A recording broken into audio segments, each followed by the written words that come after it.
a universe must expand, or self-directed education and your personal constellation of curiosities. Little questions must be allowed to grow. A lot of us forget a very tiny thought we have as children when learning about great achievers, writers, composers, and painters.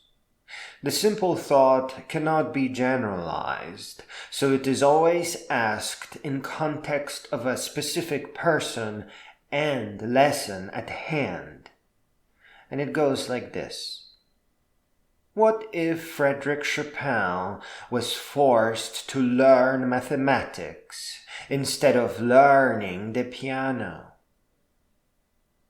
Considering that a healthy person who is allowed to grow up normally develops into a polymath, and that some great achievers who met a tragic end were forced into what made them famous, it is not a very sturdy question to ask, and it is easily destroyed by a brainless slug of a contrarian or a fraudulent teacher, as the case often is.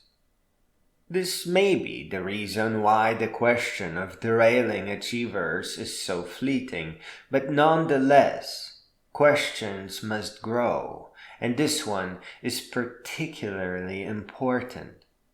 We are only missing a couple of important components here. Both are obscured by a hasty world of poverty, overwork, and stress.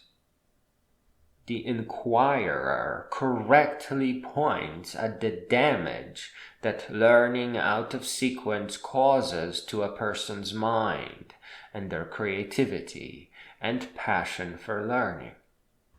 The question is made whole or sturdy by introducing two new concepts: the constellation of personal curiosities and the cycle of revisiting them. We each have a unique combination of questions and predispositions within us. It is very much stars, or questions, connected by lines, or little quests to find out all the answers. But it is so poetically framed to underscore how delicate, precious, beautiful, mysterious, and unique the constellation is. How easily it can be collapsed, damaged, denied, destroyed, and how it can rob a unique achiever of their own talent and passion for learning. The cycle of revisiting the stars is about building on top of what we have previously learned. In short, the fact that a person will always revisit their own curiosities and rarely, if ever, go back to cramming something that they were never interested in but merely forced into. The person's own constellation of curiosities is very much a map of worlds that they are privately interested in. And each time they visit one of their worlds, they learn more about their universe and often discover a new star. The cycle of self-directed education marks their travels between their worlds or curiosities. When you pursue a new subject that you feel you are ready for, such as 3D printing, you enter into that world almost completely. You bring in your knowledge of problem solving, but exit all other worlds to focus on just the one that you are currently in. A new world may emerge when you decide that you had enough of printing other people's 3D things, and now you want to learn about precision 3D modeling, so that you can create your own wallets, knobs, mounting brackets, and such. you may head for that world next, and then return to the world of 3D printing, but now with new abilities and ideas. When subjects are forced onto us, as the case is with standardized education, our personal constellation of curiosities is either completely destroyed, flattened out, or collapsed to lay dormant in a jumbled mess.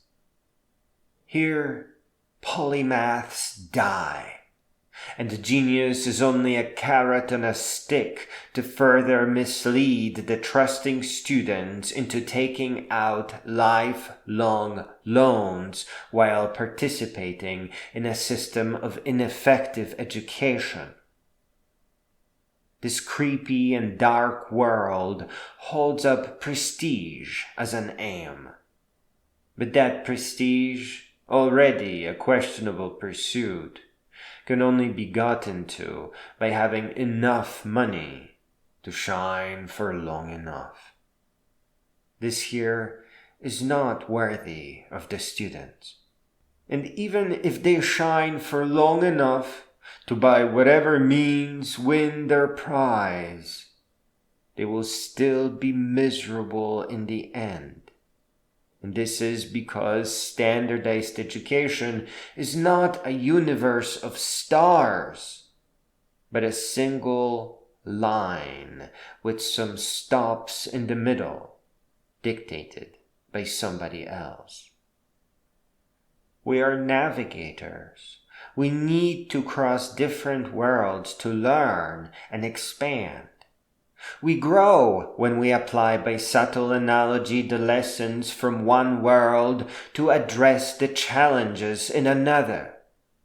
When we are told what to learn, when to learn it, and for how long, the universe of worlds within us dies without ever having a chance to develop. Protect your constellation of curiosities, and protect the multiverse of the younger generations so that it may flourish into a wiser future. Growing up has nothing to do with aging. It is a deliberate act of lifelong exploration. It is an endless quest to discover fascinating new worlds that must never cease. As to grow up means to grow all the way up, until the adventurer or the student rises to become a great being.